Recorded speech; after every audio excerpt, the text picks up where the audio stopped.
Shedeur Sanders named the starting quarterback this weekend in Las Vegas. Browns Raiders. We are back with 4 quarters of Believin'. We are going to do a little bit of QB approach retrospective. There's been a lot of pressure on the Browns and how they have treated their quarterbacks, all 10 of them this year. Drew, let's put 3 minutes on the clock. We're going to go to you first here. Let me reset the clock. Drew, what would you do differently as we're looking back at this season for the quarterback position? All right, so I approach this like before you check me into the Firefly Funhouse here. Just hear me out. I'm trying not to use the benefit of hindsight when I came up with my sort of retrospective, my autopsy on this season, even though it's not quite dead yet. Um, if I could do it over again without the benefit of hindsight, I would select Shedeur Sanders in the third round. Just hear me out. No one before the draft, no one would have said that's a massive reach if you picked Shedeur Sanders at number 94 or whatever it is overall. He was talked about as being a potential top 5 pick. You get him at 94 overall. Everybody walks away from that pretty happy. If you do that, you can keep your reclamation project in Kenny Pickett. You can keep Joe Flacco. As the season goes on, you can trade one of those two. And throughout the whole season, you can give Shedeur Sanders the reps that he didn't get this year. It would have been much more beneficial for Shedeur, and you wouldn't have had this weird circus of multiple rookies just trying to get by. Eric, how would you do it differently this year? Yeah, I would have used a third round selection at pretty much anybody not named Dillon Gabriel. For example, 2 OSU defenders would have been great on special teams. Jack Sawyer, Lathan Ransom. Those guys are averaging 3 or 2 tackles a game, depending on which one you look at. Those 2 to 3 tackles per game could have been prevented 2 return touchdowns for the New York Jets a couple weeks ago. So those 2, I think, would not necessarily be defensive starters right now, but they would be contributors for the team, which we're not seeing at the quarterback position. I would still take Shedeur Sanders there in the 5th round or thereabouts if they had to trade up a little bit. He might not have too many opportunities in the league, but he does have an opportunity. And fortunately, as we do know, the cream rises to the top. Oh, So if no. Shedeur is the guy, he will basically, rise to the top and be the guy that we all expected to be, whether that's in the 5th round, 3rd round, 4th round. So for me, it would be Joe Flacco, Kenny Pickett, Shedeur Sanders. There's one guy out of the way. I would, let him battle it out. If Shedeur is the best of the 3, start him from day one. If he's not, at least give him those additional reps that we did not see. Not necessarily even first team reps, just any type of reps that we did not see this spring / summer. So I think we just had one guy too many, and it was a surprise when we picked Dillon Gabriel, and we're kind of seeing how he's playing now. Stefanski's got props over here. I'm liking it. Let's go on to the second quarter. Man, there's been a lot of, the Raiders, everyone watching them on Monday night, an ugly loss to the Cowboys. Got a quote here afterwards, Geno Smith, about passing the blame. He said after the game, if something don't look right out there, blame it on me. If I don't look right, blame it on me. That's all you could do. Blame it on me. If your kids mess up at school, blame it on me. Car breakdown on the way to work, blame it on me. I was waiting for Millie Vanilli, blame it on the rain right there, man. I know he was thinking it too, but I was thinking it. We'll get some out of action points there. Eric, we're going to go to you first here, though. Who to blame for this Raiders offense? Yeah, I mean, you saw what happened Monday night. Geno Smith was their leading rusher with 14 yards. He had over 40 dropbacks. So that's the offensive philosophy, game plan problem. Chip Kelly is our offensive coordinator. Pete Carroll's obviously their head coach. So that's communicated through Chip Kelly by Pete Carroll, but I mean, they've got to run the ball. They have Ashton Genty. He's not necessarily lived up to the hype of being a first-round pick, but I think he has that capability if they just give him opportunities. He was sacked 4 times. He threw an interception against a defense allowing 29.3 points per game. It's not like they're facing the Browns defense, which hopefully he does even worse this week.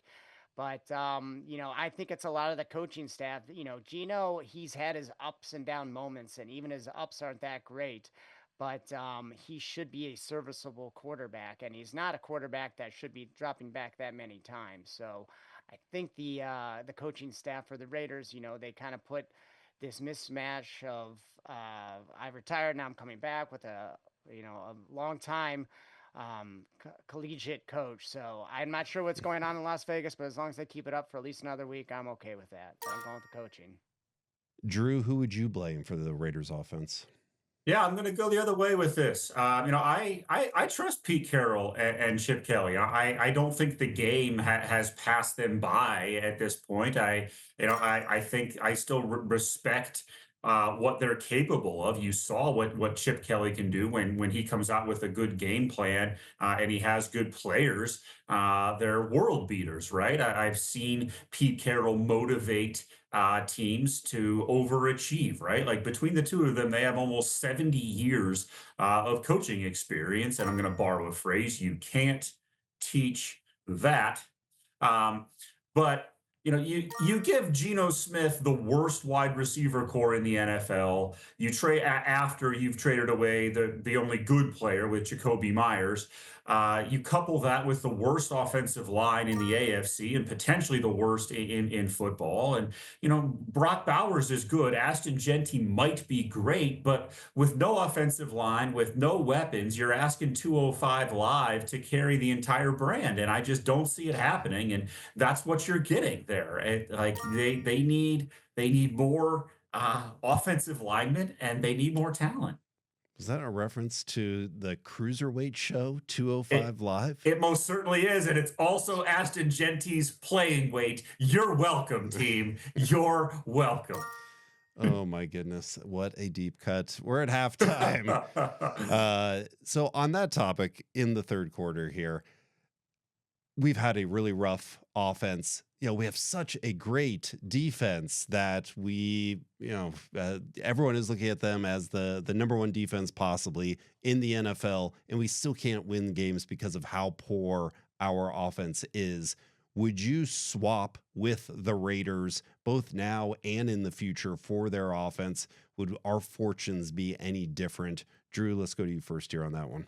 Yeah, I mean, I just spent the entire second quarter here talking about how awful the Raiders' talent is. So, obviously, I'm going to pick the Raiders on this one. Just hear me out here for a second. Like, first of all, this feels like Vince over here booked about the two worst jobbers ever. It's the Brooklyn Brawler against the Junkyard Dog here live. But I will take Brock Bowers and Ashton Genty and try to figure out the rest. That's two what I think could be elite level talents that are very young. And yeah, you're going to have to figure out a quarterback. But I think Geno Smith right now, today, is probably a better quarterback than Shedeur Sanders, as much as that pains me to say. Probably not in the future, but you're talking about right now, you're talking about potential in the future. You put Brock Bowers, you put Ashton Genty, you find some offensive linemen, you draft a couple, and you get a quarterback at the very top of the draft. And I think you can build something there. I think it's easier to build that than it is for what the Browns are looking at. Eric, who's going to be that Rolex wearing quarterback that we want leading our team? Yeah, Drew was right the first time. I'm not sure what he's thinking, but I mean, the Raiders have Brock Bowers, Ashton Genty, and to a much lesser extent, Trey Tucker at wide receiver. Only Brock Bowers has displayed an excellence of execution on offense with a tremendous rookie campaign. However, it wasn't enough to win Rookie of the Year. Again, Ashton has the capability to be a great running back. He's a very good running back. But between Geno and I'll just say a blah offensive line, to put it nicely, I'm going to stick with the Browns squad on this one. You got Harold Fannin, Quinshawn Judkins. Not seeing a whole lot of drop off from Brock Bowers and Ashton Genty right now. That's subject to change. Geno Smith, the Shedeur, yes, I'll give Geno, like Drew said, Geno now, but I don't see much. He's not trending upward. His arc is only going down. Whereas Shedeur, or we have an extra draft pick, one of the two first round picks next year, we can use for the guy that we need. I like them over Geno Smith. Their offensive line is terrible. Our offensive line is not great. It's put together with bubble gum and duct tape. However, if we can continue to patch this through, work on some free agents, and we still have, again, that second first round pick, plus we have, second, third, I could see us trading around to get a couple offensive linemen to help that young quarterback, whether that's number 12, whether that's a 2026 draft pick. I think we can see this offensive grow rather quickly. I hope Jerry Jeudy can be a number 2 or number 3 at some point, provided we get a number 1, but I don't think we're that far away. And I think we have as much talent as they have right now, and I think we can continue to grow in the future. Well, the card is subject to change with both of these starting lineups. Let's move on to the fourth quarter. A common question that we ask, believe or bail, but now it's not just the Browns. Will they score more than 20? Will either team score more than 20? Eric will give you the first shot at this. Well, it doesn't take Bobby the Brain Heenan to realize both offenses are struggling. The Raiders, last 6 games, 16 points against the Cowboys, 7 against the Broncos, 29 against the Jags, 0 against the Chiefs, 20 against the Titans, 6 against the Colts. That's 2 out of 6. 20 points or more in the last 6 games. Browns, 16 against the Ravens, 20 against the Jets, 13 against the Patriots, 31 against the Dolphins, 9 Steelers, 17 Vikings. Same boat, 2 games out of 6, scoring 20 points or more. Both teams are 1-5, so something's got to give, in theory. I can't see both teams getting over 20. I can't see neither team getting over 20. However, I can see, despite the poor performance by Shedeur Sanders, I saw and I heard some encouraging tones and words from his teammates. I think they can rally around Shedeur Sanders, get that late touchdown, and go to a solid 23 points in Las Vegas this Sunday. All right, a little positivity there. Drew, what do you think? Yeah, I mean, it wasn't great last week. This is coming from a full-on Shedeur Sanders guy here, but you have to admit what you saw. It was not great last week against the blitz-happy Ravens, and that is going to be the book on Shedeur Sanders until he shows he can make you pay with that. So the Browns know that the Raiders are going to bring pressure. There's no reason for them not to. They're going to bring 5-6 guys.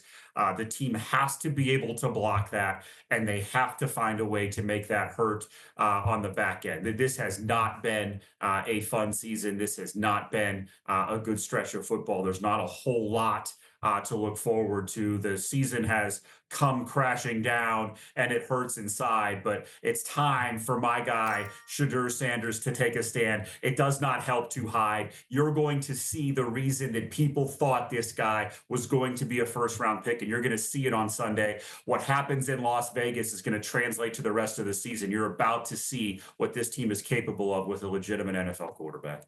All right, Drew, bringing the positivity to win the game. That's our final. Drew, what's your Monday headline? What happens in Vegas comes back to Cleveland. Shedeur Sanders lights up Las Vegas, and the Browns roll. Go Browns. Eric will be there if you're there. Look for Stefanski lookalike. Go Browns. Go Stefanski. Yes.